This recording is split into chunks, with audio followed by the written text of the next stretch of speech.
One of the questions I have is one of my focus is going to be, besides the real estate investment, is equipment financing and leasing. Uh-huh. And I was wondering if there's a separate application for equipment. So really, when you get into the equipment financing, it's more based on financials, and then of course the asset list, right? The equipment that they're looking for. So it really kind of falls more into the business funding realm. Initially, we just need our intake form filled out. Um, and we can gather the bits of information. Obviously, you want to get an asset list filled out with the equipment that they want, and then it's just 3 months business bank account statements, that kind of thing, right? Obviously, if there's going to be invoices for the equipment they're looking to purchase or whatever, but treat it as business funding. Does that make sense? Yes, yeah. Another thing is somebody told me that you had a lot of experience in equipment financing, and I was just wanting to see if you have any words of wisdom. Yes. So obviously, it depends. I look at equipment financing in two ways. It's really one, they're either looking for financing to purchase equipment, but there's actually another way, and sometimes your clients can confuse the terminology, and that is trying to borrow money and using their existing equipment as collateral. And make sure you identify the differences between the two and who you're actually talking to and what they actually want. So ask them that question outright. Are you looking for financing to purchase equipment, or are you looking to utilize your existing equipment to borrow money? Very important, because you can actually go down the road, down a rabbit hole with a client and realize that you're just completely off, not seeing the situation the same.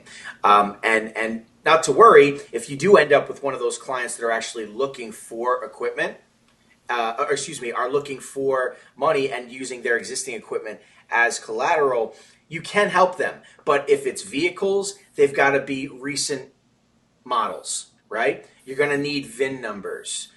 If it's equipment, again, it's got to be recent, right? If they have giant machinery and tractors and trailers and all these things, really it comes down to the lender. Can the lender sell those items, right? And if they can sell those items, we're in good shape. But just because somebody, I remember I had a client once who we were doing a bit of both. He was looking to purchase new equipment, but he was also looking to raise capital leveraging his existing equipment, right? And so it was a tough thing because as much the guy had oil rigs. He was in Alaska. It was like he was all over the place. It was crazy, and he had all this crazy equipment. And he sent me this list. He literally was sending me pictures of gold nuggets, giant, big, fat gold nuggets.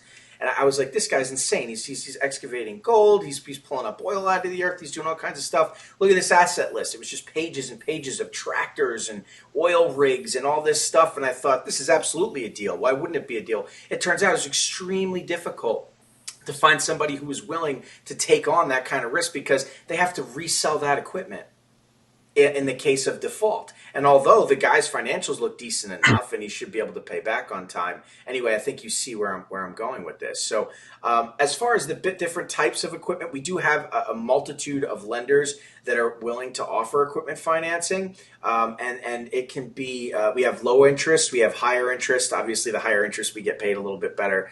We can add a few more points to it or whatnot, but we do have you covered in that area. Tracy, I know I'm going off in a few different directions here, but does that help you?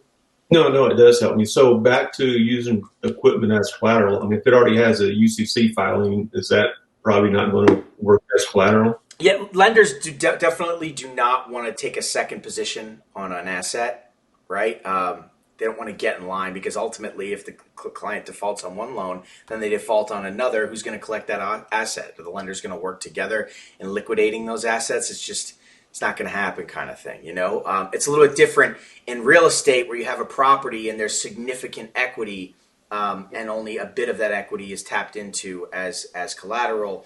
A lender may be willing to take a second position on that property, right? But it depends. It's the kind of, there's a lot of nuance there. It depends on really the situation, if that makes sense. Okay. And with lenders, the equipment lenders, I mean, most of my contacts are going to be in the agriculture sector.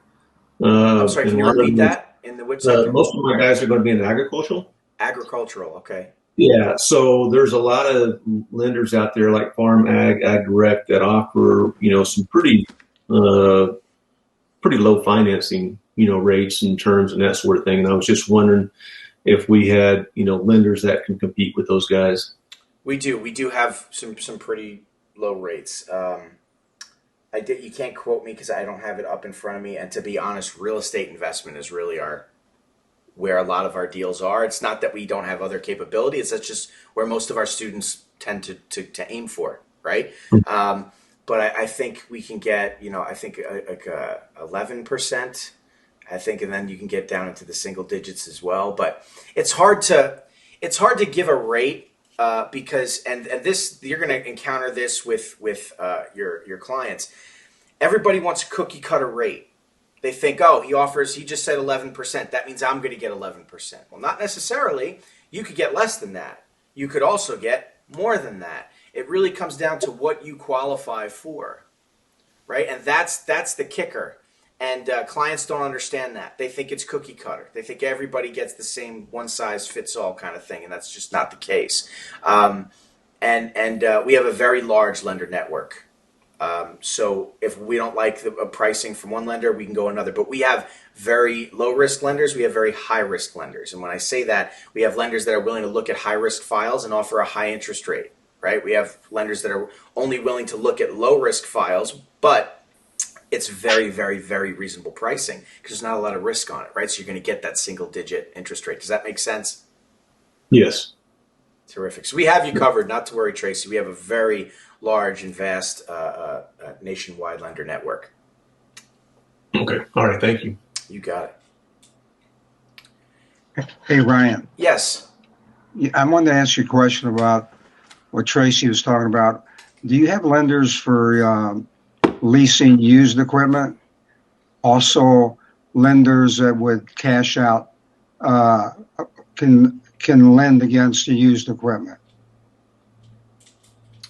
So again, it comes down to whether or not the equipment is resellable. I mean, if there's a resale value, because lenders are always thinking about default, right? And so, can they sell that equipment? Right, is the bottom line. There's a lot of nuance here, guys. And so I think an easier answer would be if you have somebody who's looking to purchase equipment, if you have somebody who's looking to use their equipment as collateral, the first thing we need is the asset list. We need to take a look at it. We need to send it over to our equipment guys and see, can you do anything with this? Can you purchase that, right? Can we use it as collateral? And start there because you're opening up a can of worms sometimes, if that makes sense. So keep it simple in the beginning. Let's see what we're working with, and we'll take it from there, and we'll see what our options are because we do have a variety of options. Well, semi-tractor trailers used still bring pretty good money. I mean, there's a lot of independent drivers that buy that equipment. Absolutely. No question about it. No question about it, Terry. But there's nuance there. The age of the vehicles. I'm sorry. Go ahead, Christopher. Do your thing. No, I was just kind of, because I think you're mixing up a couple of different things up there, Terry. So yes, so a used tractor or used trailer, yeah, that does have value. Generally, lenders aren't lending you that. If they're selling a piece of equipment to another trucker, then that person will be able to apply for equipment financing to purchase that vehicle, depending on their history, their credit report, their cash on hand, and so there will be a deal set up that way. Understand on trying to use farm equipment or agricultural equipment as collateral. The issue, as Ryan was alluding, is that yes, it's already a used piece of equipment, and you have to understand how the lender has to think about any piece of equipment or collateral. They're not going to give you fair market value. They're going to go, if we had to liquidate this, how low will we have to sell this product if we had to liquidate it? Because they never sell for maximum dollar. They sell for liquidation. And so when they're pricing used equipment, they're pricing it and giving you a value based off of it had to be liquidated or it had to be a fire sale.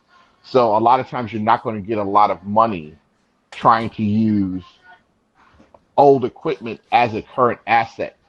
It really does get tricky. And so, I mean, as Ryan alluded to, you really got to put together the whole package, kind of look at it and see if there's any viable life on it. So it's It's one of the worst questions for a hypothetical because there's a lot of different things that come into play.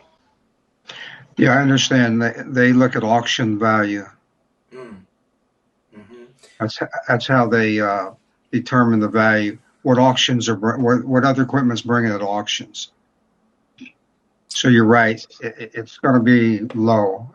I mean, but the thing about it is a lot of business people go out and buy that equipment. For sure. They Absolutely. generally do it cash, or they do an MCA. Like, let's say I got an auction coming up, and I know my company's doing $25,000, $30,000 in revenue. Is it advantageous for me now to maybe get an MCA loan, even though the rate's high, to buy this piece of equipment in cash? Because having that piece of equipment is going to increase my ROI, my return on investment by X. So if I'm buying more equipment that's going to make me more money, then it's not a problem with me going with an MCA where I don't have to do a lot of qualifications to make it happen. I'm literally using what I'm making. I'm getting another asset, and that asset's going to produce a dollar value, which should offset whatever money I borrowed. So again, that's more of how we would structure a deal once we saw the whole picture.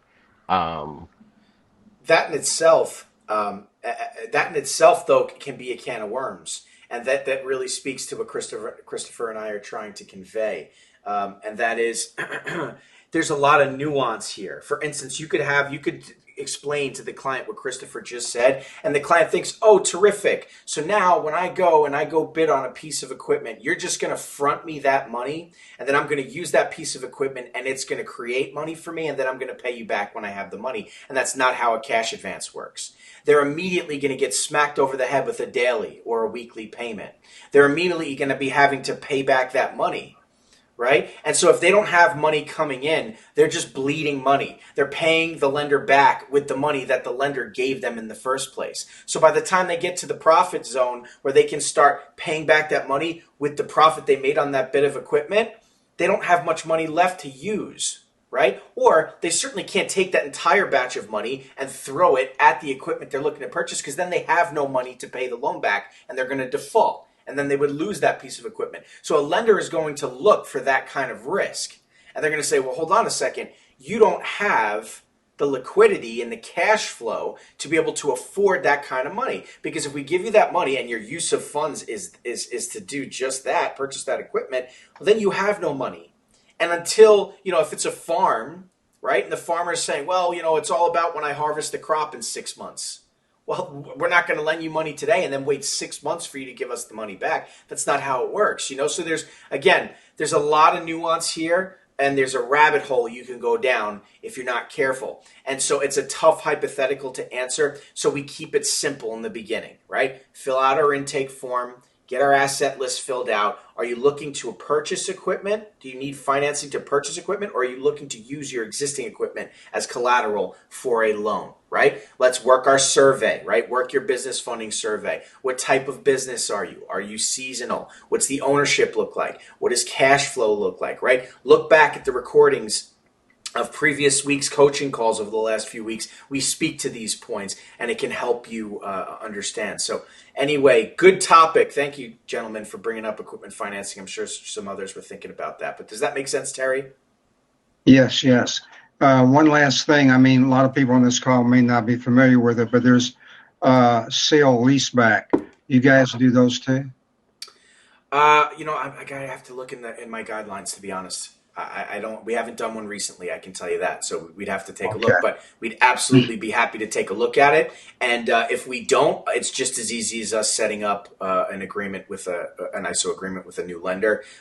No lenders will say no to us. We've never had one turn us down. So we